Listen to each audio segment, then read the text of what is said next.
الذي تساءلون به والأرحام إن الله كان عليكم رقيبا يا أيها الذين آمنوا اتقوا الله وقولوا قولا سديدا يصلح لكم أعمالكم ويغفر لكم ذنوبكم ومن يطع الله ورسوله فقد فاز فوزا عظيما أما بعد فإن خير الحديث كتاب الله وخير الهدي هدي محمد صلى الله عليه وسلم وشر الأمور محدثاتها وكل محدثة بدعة وكل بدعة ضلالة وكل ضلالة في النار.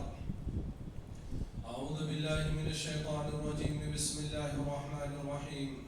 قاف والقرآن المجيد بل عجبوا أن جاءهم منذر منهم فقال الكافرون هذا شيء عجيب أئذا متنا وكنا ترابا ذلك رجع بعيد قد علمنا ما تنقص الأرض منهم وعندنا كتاب حفيظ بل كذبوا بالحق لما جاءهم فهم في أمر مريج أفلم ينظروا إلى السماء فوقهم كيف بنيناها وزيناها وما لها من فروج والأرض مددناها وألقينا فيها رواسي وأنبتنا فيها من كل زوج بهيج تبصرة وذكرى لكل عبد منيب ونزلنا من السماء ماء مباركا فأنبتنا به جنات وحب الحصيد والنخل باسقات لها طلع نضيد رزقا للعباد وأحيينا به بلدة ميتا كذلك الخروج كذبت قبلهم قوم نوح وأصحاب الرس وثمود وعاد وفرعون وإخوان لوط وأصحاب الأيكة وقوم تبع كل كذب الرسل فحق وعيد أفعينا بالخلق الأول بل هم في لبس من خلق جديد. وقال تعالى أعوذ بالله من الشيطان الرجيم.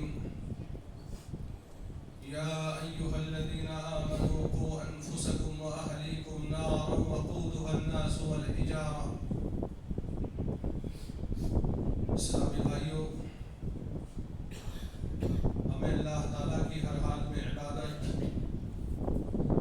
اس کی بڑائی، اس کی تعریف، اس کی دی ہوئی نعمتوں پر اس کا شکر گزار ہونا چاہیے اور درود و سلام نازل ہو آخری نبی محمد عربی صلی اللہ علیہ وسلم پر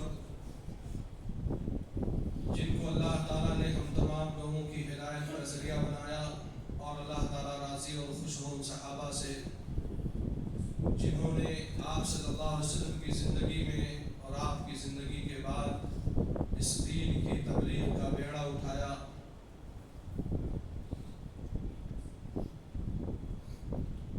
آج کے خطبے کا موضوع موسم کے حساب سے، چونکہ گرمی کا موسم ہے، ٹمپریچر ہائی ہے، ہر طرف گرمی کی وجہ سے ہاہاکار ہے، ہر شخص کو اس گرمی سے بچاؤ کی فکر ہے. کچھ لوگ تو جنہیں اللہ تعالیٰ نے مال و دولت سے نوازا ہے، ان کے پاس وقت اور فرصت ہے، اکیلے یا دوستوں کے ساتھ یا فیملی کے ساتھ اس گرمی سے بچنے کے لیے ٹھنڈے مقامات کی سیر کے لیے نکل چکے ہیں، اپنے فوٹوز اور ویڈیوز وہاں سے شیئر کر رہے ہیں. مگر وہ لوگ جن کے پاس ایک ہی چھت ہے، وہ چھت بھی بہت پتلی ہے، پتلا ہے، وہ کیسے اس سخت گرمی سے اپنے آپ کا بچاؤ کریں؟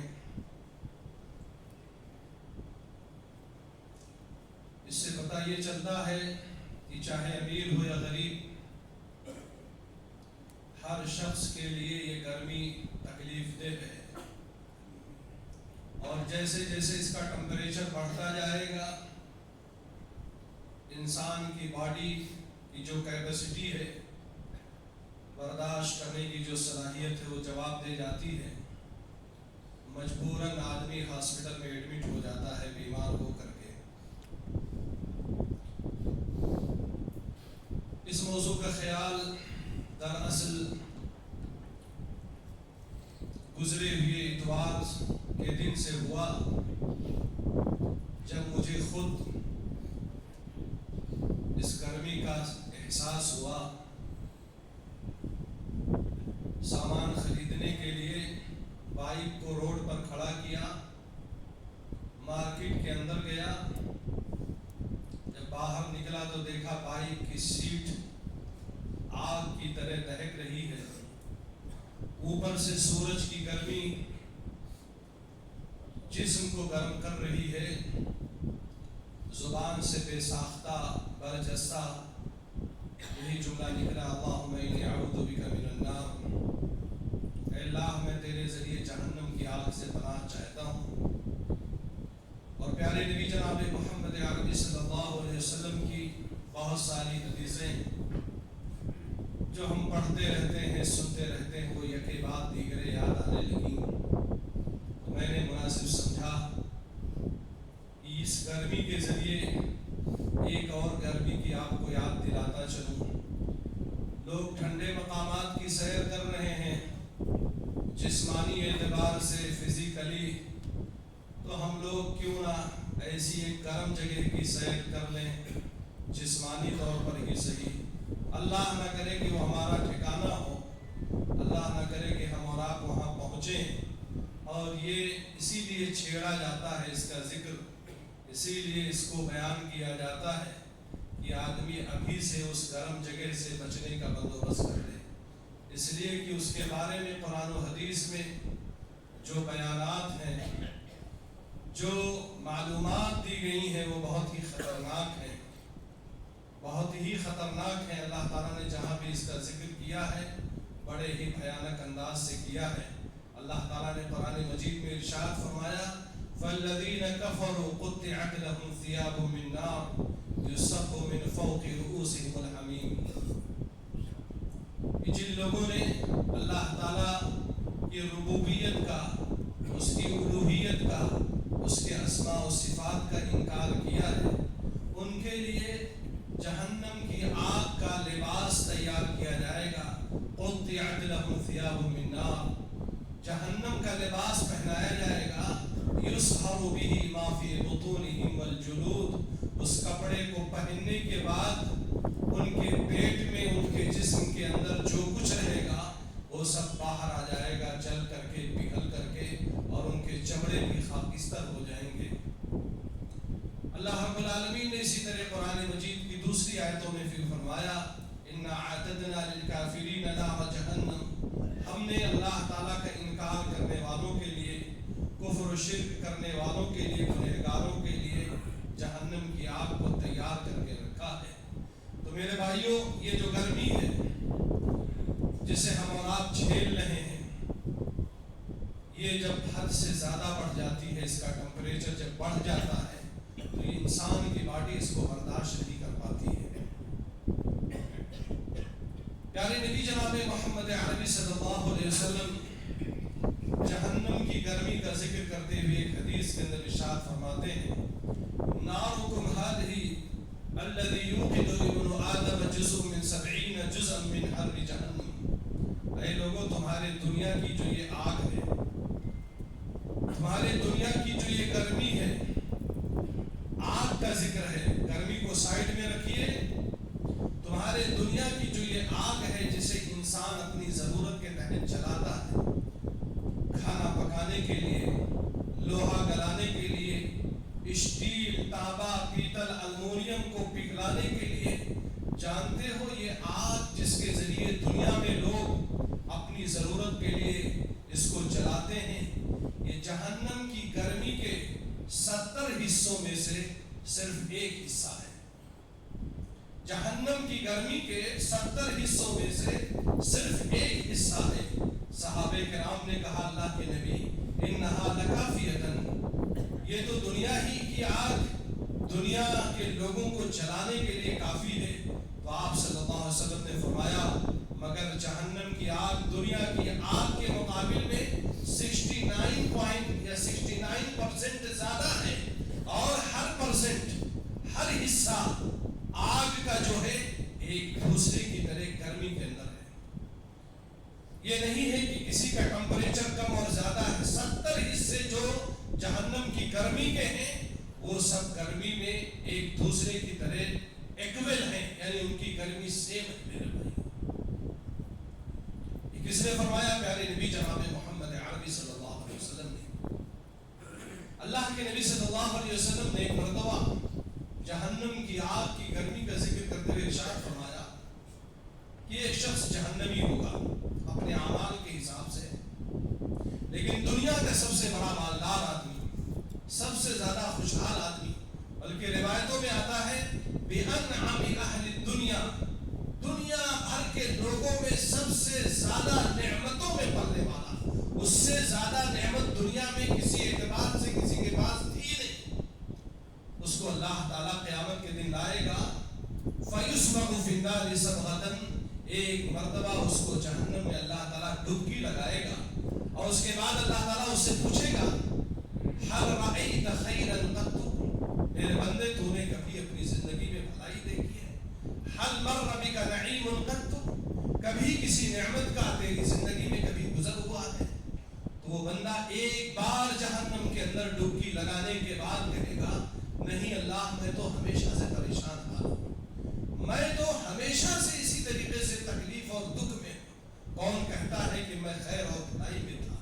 مگر اس کے برعکس اسی حدیث میں پیارے نبی صلی اللہ علیہ وسلم نے فرمایا ایک جنتی شخص کو جو عمل کے حساب سے جنت کا مستحق ہو چکا ہوگا، مگر دنیا کا سب سے زیادہ پریشان حال آدمی، دنیا کا سب سے بڑا مفلوق الحال اور غریب آدمی، ہر اعتبار سے وہ پریشان حال تھا، اللہ تعالیٰ اس کو لائے گا اور جنت میں اتنی ہی دیر کے لیے اس کو ڈبکی لگا کر کے اللہ تعالیٰ نکالے گا، اور اس کے بعد اس بندے سے اللہ تعالیٰ پوچھے گا کہ کبھی تو دنیا میں پریشان تھا، کبھی تیرے اوپر دنیا میں کوئی تکلیف آئی؟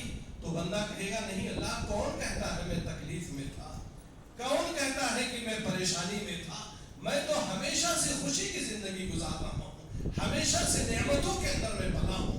اس حدیث کا جو پہلا حصہ ہے اس سے اندازہ لگائیے کہ وہ آگ کتنی بھیانک ہے، جہنم کی گرمی کتنی بھیانک ہے کہ صرف ایک بار یسبق، عربی میں صبغ کہتے ہیں کپڑے کو رنگنا، نیل لگانا.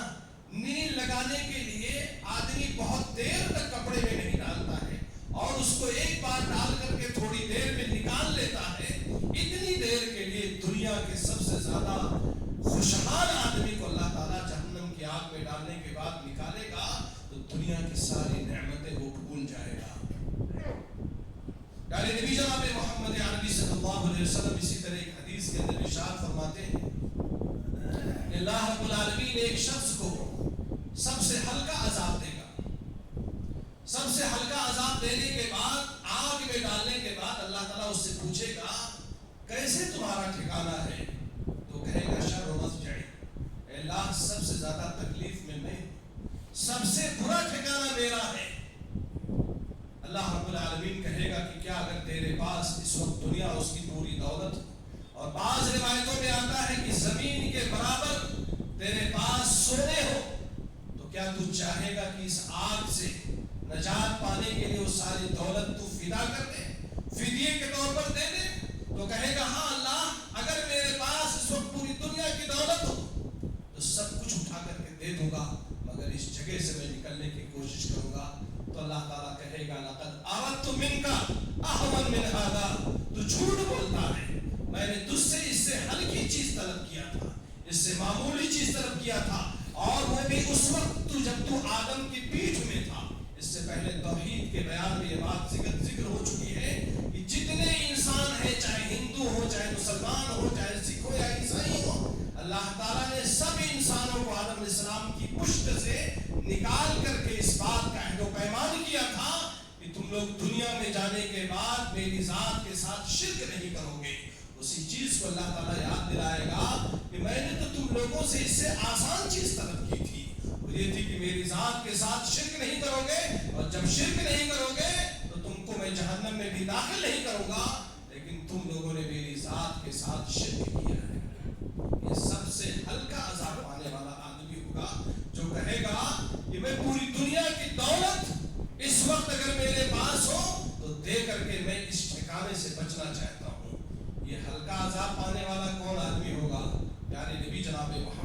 عربی صلی اللہ علیہ وسلم نے ایک حدیث کے اندر اس کی بھی وضاحت کیا کہ جہنم کی آگ کے اندر جو سب سے ہلکا عذاب پانے والا آدمی ہوگا یہ وہ شخص ہوگا جس کو آگ کی 2 جوتیاں پہنائی جائیں گی. آگ کے 2 جوتے پہنائے جائیں گے. اس کی وجہ سے اس کا دماغ ایسے ہی کھولے گا, ایسے ہی پکے گا, ایسے ہی آواز آئے گی جیسے چاول یا کوئی چیز پکانے کے لیے آگ پر جب اس کو رکھا جاتا ہے تو اس کے ڈھکن سے بار بار اٹھنے اور بیٹھنے کی جو آواز آتی ہے, ایسے ہی انسان کا دماغ اس جوتے کی جہنم, اس آگ کے جوتے کو پہننے کی وجہ سے اس کا دماغ کھولے گا, اس کے ذریعے آواز آئے گی. اور وہ بھی پیارے نبی جناب محمد عربی صلی اللہ علیہ وسلم نے ایک تیسری حدیث کے اندر ارشاد فرمایا کہ یہ عذاب کس کو دیا جائے گا؟ سب سے ہلکا عذاب وہ آپ کے چچا ابو طالب کو دیا جائے گا. سب سے ہلکا عذاب ابو طالب کو دیا جائے گا, وہ بھی اس لیے کہ انہوں نے کافر ہونے کے باوجود پیارے نبی جناب محمد عربی صلی اللہ علیہ وسلم کی توحید و سنت کی دعوت کی حمایت کیا تھا, ان کی مدد کیا تھا. کفار و مشرکین آپ کو لے کر کے آپ کی زندگی کو ختم کرنا چاہتے تھے, آپ کی دعوت کو ستیاناش کرنا چاہتے تھے, تو ہر موقع پر ابو طالب کھڑے ہو جاتے تھے. بلکہ آپ کی خاطر ایک مرتبہ ایسا ہوا کہ مکہ کے سارے لوگ اکٹھا ہو گئے اور پیارے نبی کی دعوت کی وجہ سے پورے خاندان کے لوگوں کو شیب ابو طالب کے اندر قید کر دیا گیا اور اس بات کی پابندی لگا دی گئی کہ نہ تو ان سے کوئی چیز خریدی جائے گی اور نہ ان سے کوئی چیز بیچی جائے گی. ان کے پاس جو رسد تھا, کھانے پینے کا سامان تھا, وہ سب ختم ہو گیا. تو ابو طالب اور ان کے خاندان کے لوگ چمڑے پانی میں ڈال کر کے چوسنے پر مجبور ہوئے. مرے ہوئے جانوروں کے جو چمڑے تھے ان کے پاس, اس کو پانی میں ڈالتے تھے, اس چمڑے سے کچھ طاقت ملے گی. پتے کھانے پر مجبور ہوئے اور باقاعدہ یہ ایگریمنٹ اور معاہدہ خانہ کعبہ کی دیوار پر لٹکا دیا گیا کہ ہر شخص اس کو پڑھے اور اس کی خلاف ورزی نہ کرے. اور اس خانہ کعبہ کے تقدس کی وجہ سے ابو طالب کے خاندان کا بائیکاٹ جاری رہے. مگر اللہ تعالیٰ کا کرنا ایسا ہوا کہ دیمک نے اس کو چاٹ لیا, اس کو کھا لیا اور اس طریقے سے معاہدہ ختم ہوا.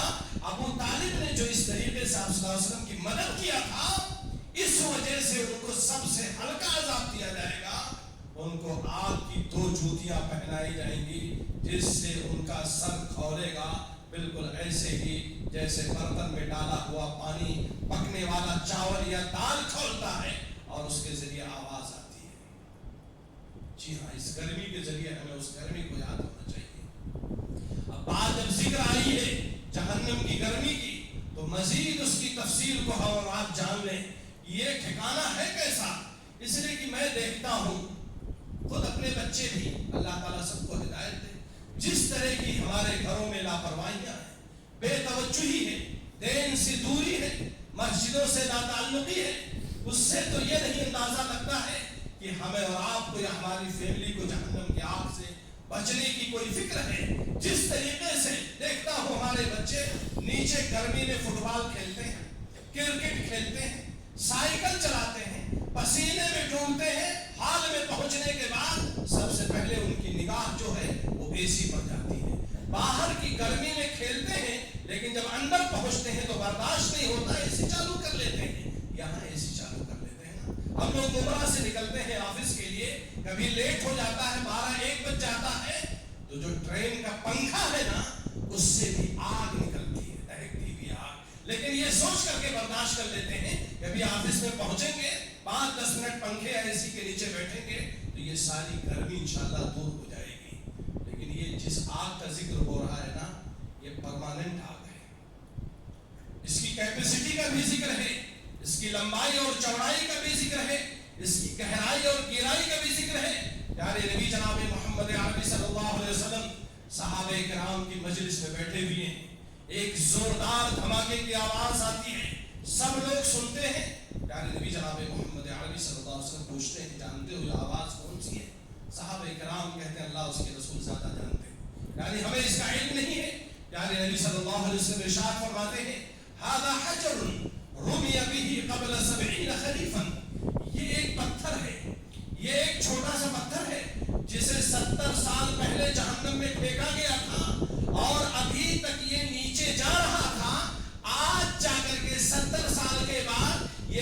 پتھر جہنم کی گہرائی میں، اس کے پیدے میں، اس کی تہ میں پہنچا ہے، یہ اس کی آواز ہے۔ ایک پتھر کو، اگر پتھر کو جہنم کی آگ میں یا جہنم کی گہرائی میں، اس کی کھائی میں جانے میں 70 سال لگا، آپ اندازہ لگائیے کہ اگر اللہ نہ کرے کسی کو اس میں ڈال دیا گیا اور وہ یہ سوچے کہ منہ نکال کر کے دیکھ لوں گا یا تیر لوں گا، اب آپ کہیں گے مولوی صاحب وہ پتھر رہا ہوگا، ہلکا رہا ہوگا، تو ظاہر سی بات ہے کوئی بھی ہلکی چیز ہے اس کو نیچے جانے میں ٹائم لگے گا، اور اتفاق سے جو 10ویں 12ویں میں سائنس پڑھے ہوں گے تو وہ بھی کہیں گے کہ کوئی وزنی چیز تو ہے نہیں، وہ ایک معمولی سا پتھر ہے، تو پتھر دھیرے دھیرے جائے گا۔ اور ایک دوسری حدیث میں پیارے نبی نے فرمایا ان الصخرۃ العظیمۃ لتلقى من شفیر جہنم، یہ پتھر ہے نا، پیارے نبی نے فرمایا کہ ایک بڑے چٹان کو بھی اگر جہنم کی اونچائی سے ڈالا جائے تو اس کو بھی اس کی گہرائی میں، اس کی تہ میں پہنچنے میں 70 سال لگے گا۔ یہ جہنم کی گہرائی کا حال ہے۔ جہنم کتنی لمبی اور چوڑی ہے، اس کی کیپیسٹی کیا ہے، اب اس کا تو ذکر نہیں ہے، لیکن اشارے ملتے ہیں۔ امام مجاہد کہتے ہیں کہ عبداللہ ابن عباس رضی اللہ تعالیٰ عنہما جو اس امت کے مفسر قرآن ہیں، چند مفسرین قرآن میں سے ایک بڑے مفسر ہیں، پیارے نبی صلی اللہ علیہ وسلم کے چچا زاد بھائی ایک مرتبہ انہوں نے مجھ سے پوچھا ما سعۃ جہنم، جانتے ہو جہنم کی کیپیسٹی کیا ہے، جہنم کی کشادگی، اس کی وسعت کیا ہے؟ میں نے کہا نہیں معلوم ہے، کہا جان لو ان بین شحمۃ اذن احدہم وبین عاتقہ مسیرۃ 70 خریفا، جان لو کہ جہنم میں جس شخص کو ڈالا جائے گا اس کے گردن، یہ گردن کا جو حصہ ہے یہاں سے لے کر کے اس کے کان کی، چاہے ادھر کا کان لے لو چاہے ادھر کا کان لے لو، دونوں کے درمیان جو ڈسٹینس ہوگا وہ 70 سال کی مسافت کے برابر ہوگا، 70 سال کی مسافت کے برابر ہوگا گردن اور کان کی لو کے درمیان کا فاصلہ، اور ایسے خالی نہیں ہوگا، اس میں خون اور پیپ کی وادیاں بہ رہی ہوں گی۔ وادی کا مطلب کیا ہوتا ہے، دو پہاڑوں کے بیچ میں جو جگہ ہوتی ہے اس کو وادی کہا جاتا ہے، اور پہاڑ جو ہوتا ہے عام طور پر دو پہاڑ جو ہوتے ہیں ان کے درمیان کچھ نہیں تو 10-20 فٹ کا فائدہ ہوتا ہے، اور یہ بھی ہو سکتا ہے کہ 50 فٹ کا فائدہ ہو، 100 میٹر کا فاصلہ ہو۔ عبداللہ ابن عباس رضی اللہ تعالیٰ عنہما سے مجاہد کہتے ہیں کہ نہر بہے گی کہ وادی بہے گی، کہا نہیں، اس کندھے اور کان کی لو کے درمیان خون اور پیپ کی وادی بہے گی۔ پھر اس کے بعد عبداللہ ابن عباس نے ان سے پوچھا کہ جانتے ہو جہنم کی کیپیسٹی کیا ہے، جہنم کی وسعت اور کشادگی کیا ہے؟ تو کہتے ہیں کہ میں نے کہا نہیں جانتا ہوں۔ کہا ام المؤمنین عائشہ رضی اللہ تعالیٰ عنہا نے ایک مرتبہ مجھ سے بیان کیا کہ میں نے اللہ کے نبی صلی اللہ علیہ وسلم سے قرآن مجید کی اس آیت کی تفسیر کے بارے میں پوچھا، وَالْأَرْضُ جَمِيعًا قَبْضَتُهُ يَوْمَ الْقِيَامَةِ وَالسَّمَاوَاتُ مَطْوِيَّاتٌ بِيَمِينِهِ، یہ قیامت کے دن ساتوں آسمان اللہ کی مٹھی میں ہوں گے، زمین اللہ کی مٹھی میں ہوگی، اور ساتوں آسمان اللہ تعالیٰ کے دائیں ہاتھ میں لپیٹ دیے ہوں گے، یعنی اسے لپیٹ کر کے اللہ تعالیٰ کے دائیں ہاتھ میں ہوں گے۔ تو سوال یہ ہے کہ زمین بھی اللہ کی مٹھی میں اور ساتوں آسمان بھی لپیٹ کر کے اللہ کے دائیں ہاتھ میں، فَأَيْنَ النَّاسِ يَوْمَئِذٍ، تو لوگ کہاں ہوں گے جب زمین بھی لپیٹ دی گئی، آسمان بھی لپیٹ دیا گیا، تو لوگ کہاں ہوں گے؟ اللہ کے نبی صلی اللہ علیہ وسلم نے کہا علی جسر جہنم، جہنم کے ایک پل پر سارے لوگ کھڑے ہوں گے۔ جہنم کے ایک پل کی کیپیسٹی کا یہ حال ہے کہ آدم علیہ السلام سے لے کر کے قیامت تک جتنے انسان ہوں گے، جنات ہوں گے، وہ سب کے سب ایک پل کے اوپر آ جائیں گے۔ تو پل تو بہت بڑا لمبا چوڑا ہوتا نہیں ہے، لیکن اس سے اندازہ ہوتا ہے کہ جہنم کی لمبائی اور اس کی چوڑائی اور اس کی خطرناکی کتنی ہے۔ ایک حدیث میں پیارے نبی جناب محمد عربی صلی اللہ علیہ وسلم ارشاد فرماتے ہیں جہنم کی کیپیسٹی کو، یعنی کتنے لوگ آئیں گے اور اس کی وسعت کتنی ہوگی۔ آپ نے فرمایا ضرس الکافر مثل جبل احد، ایک کافر کے داڑھ کا جو دانت ہوگا وہ احد پہاڑ کی طرح ہوگا۔ احد پہاڑ کو مدینہ کے علماء نے جب ناپا اس کی پیمائش کی تو 9.5 کلومیٹر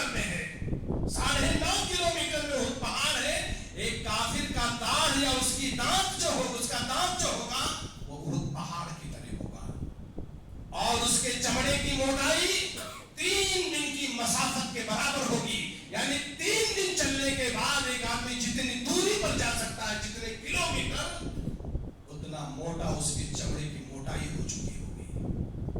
تب ظاہر سی بات آپ اندازہ لگائیے کہ جہنم کی کیپیسٹی کیا ہوگی.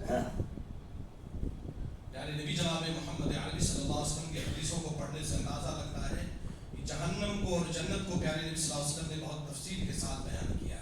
جیسے آج کی کمپنی والے سگریٹ بناتے ہیں، گٹکا بنانے والی جتنی کمپنیاں ہیں، گورنمنٹ نے کہہ دیا ہے گٹکا بیچو، اس لیے کہ اس سے فائدہ ہوتا ہے، ٹیکس ملتا ہے.